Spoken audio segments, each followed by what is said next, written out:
Textbook page 23 example 3. This is a rare type of an example which concept you need to understand first. Here you will find the picture given is of two boats.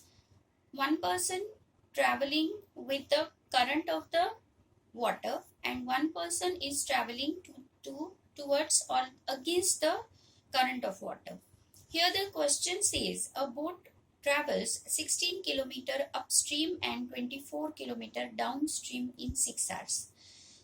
The same boat travels 36 km upstream and 48 km downstream in 13 hours. Find the speed of water current and speed of boat in still water.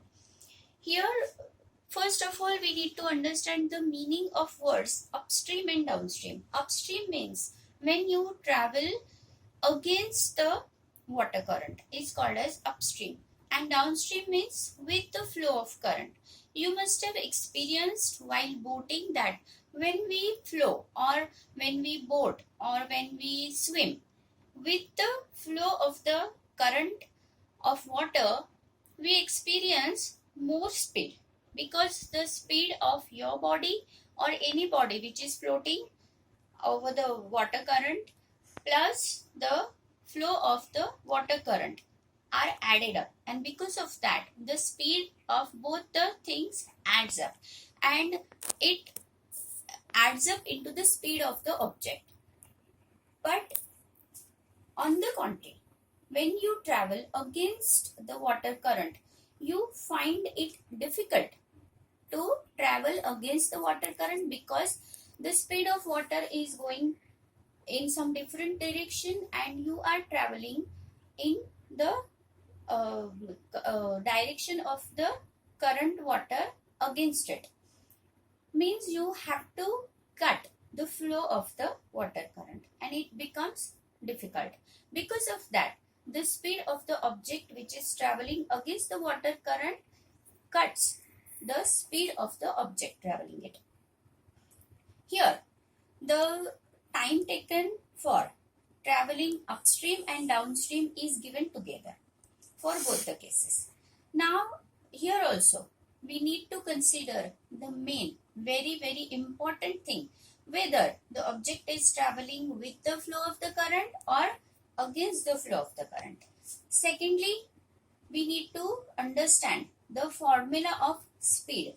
Here, we know that the formula of speed is distance upon time. We never have to forget it while solving such kind of sums. Here, assumption. We have to find the speed of the water current and the speed of boat in still water. Both we have to find. Let's assume it.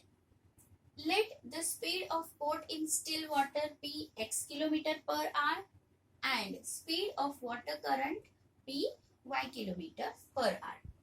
Now, as per we have discussed, we know that when the object is traveling against the water current, speed is reduced. So, we will consider the speed of the water current minus the speed of the boat, and that will be x minus y km per hour when the boat is traveling upstream, means against the water current. Secondly, when the boat is traveling downstream, downstream means when the boat is traveling with the flow of current, means both the speeds will be added. So, x plus y km per hour will be the speed of the boat downstream. Now, as we know that speed is always calculated by distance upon time, but here time is given for us, so time we will take this side and speed will go down. Means the time taken by the boat for traveling upstream plus downstream together will be used this formula.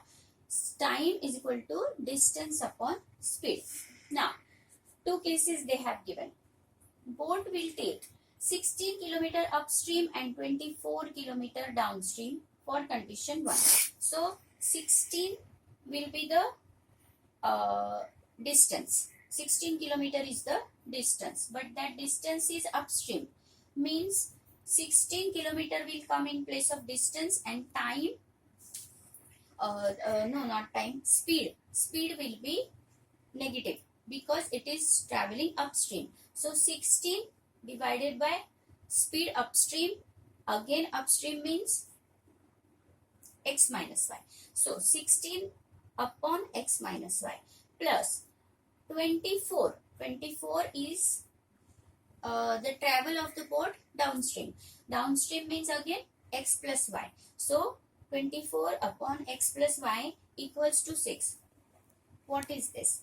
This is actually the travel of a boat upstream plus downstream together. Time taken is 6 hours. Means boat is traveling upstream, then downstream. Together it is traveling for 6 hours. Means this is the time.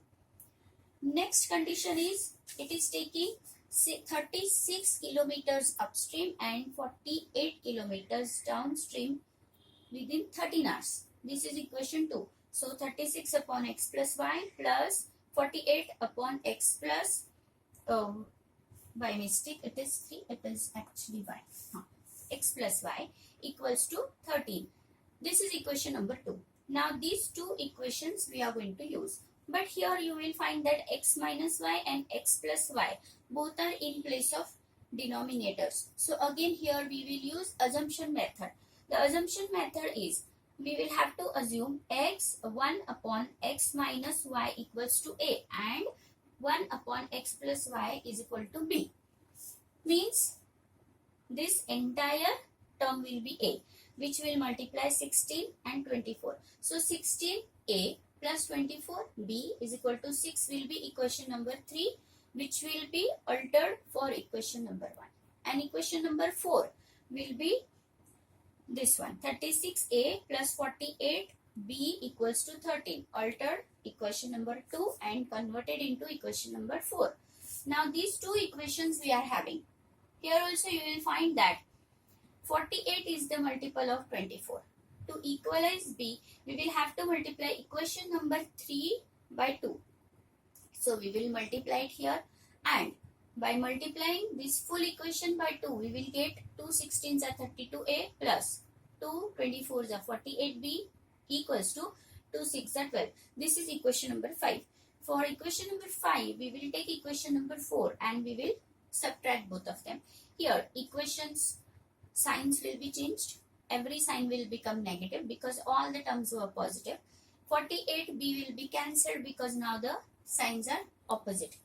32a minus 36a. 36 is a greater term which is having a negative sign. So subtraction will be minus 4a. This will be cancelled. You can write plus 0 also here. 12 minus 13 is minus 1. Now this minus 4a will be equal to minus 1. It means a we keep here and minus 1 here. Minus 4 will divide minus 1. Minus minus will become plus and a will be 1 upon 4. Similarly, you can take any equation and substitute the value of a. I have taken equation number 3 here. 16a plus 24b equals to 6, and I have substituted the value of a in place of a. 16 into 1/4. 4 4s are 16. So here will be 4. These terms will be as it is. When you shift this 4 that side, it will be subtracted from 6 and 6 minus 4 will be 2. 24 will go to divide 2 here. So 2 upon 24 will be the value of b, that will be 1 upon 12. Now here we have got the values of a and b. But we don't want the values of a and b, we want the values of x and y. We will consider this value which we had assumed for. Actually a means 1 upon x minus y. So we will write, but 1 upon x minus y is equal to a and 1 upon x plus y is equal to b, and we will substitute those values. Therefore 1 upon x minus y is equal to 1 upon 4 because the value of a is 1 upon 4 and that of 1 upon x plus y is equal to 1 upon 12.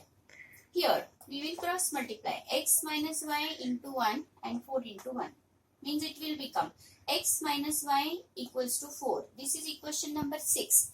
And x plus y will go here, 12 will come here.